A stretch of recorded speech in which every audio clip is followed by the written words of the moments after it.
three fundamentals of our music. One is improvisation. Improvisation is the great I am. People don't have any problem improvising when it's my solo.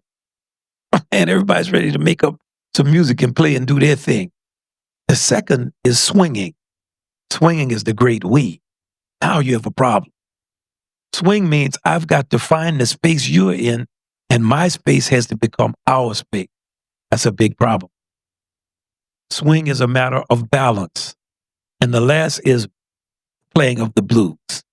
And the blues is an optimism that's not naive. That means I don't have to paint a smile on my face and act like everything is good for me to communicate something of feeling and value to you. When I'm playing, I want you to go, I don't want you to go. And that's the fundamentals of our music.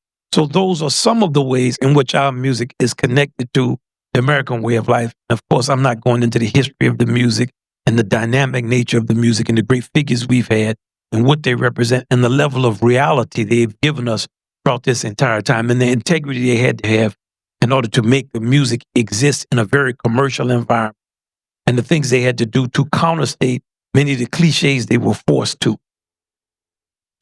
practice their craft in the context of. Generally, there are many ways for musicians to be great.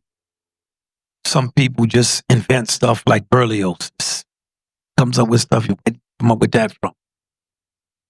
Some people are the zenith of a tradition. There's steps leading up to them, and then boom, like before Beethoven, there was Haydn, CPE, Bach, then you get to Beethoven. And some people synthesize all the styles of their time. Bach, more of a musician like that. So if you take who Louis Armstrong was and you go back in the American cornet tradition, it's not even bad.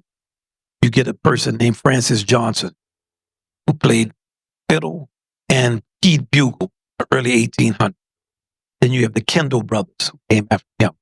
Then you have Patrick Gilmore, who was during the Civil War era. They sent him down to New Orleans to aggravate patrons there because he had an integrated band.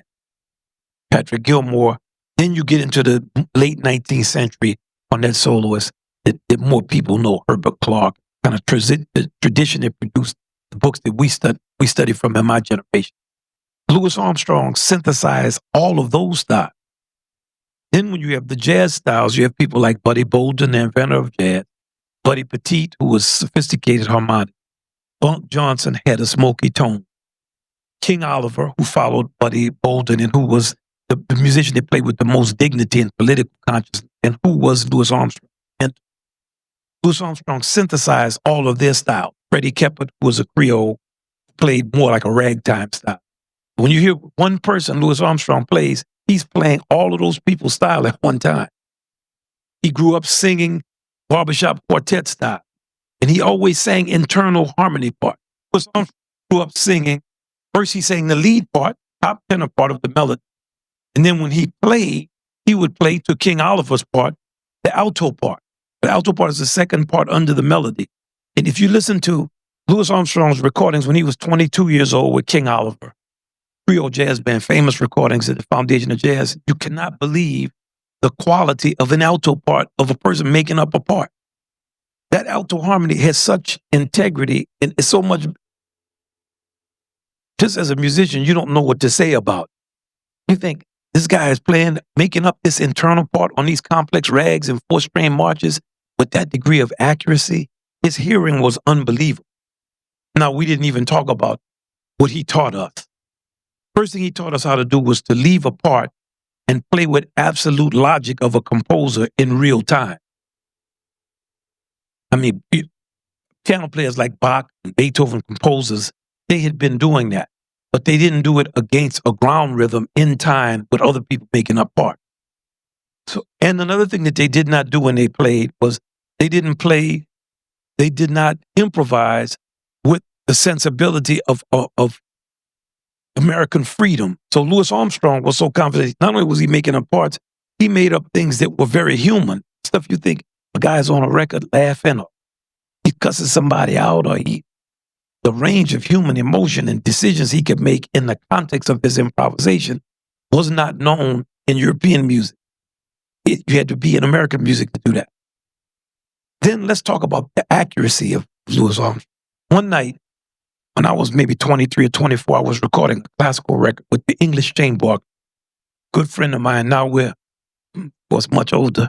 He was around my age. His name is Guy Barker. He's a great composer and many things in London. We met. He's a younger trumpet player. He said, man, I got some film of Louis Armstrong. We might be in 30s.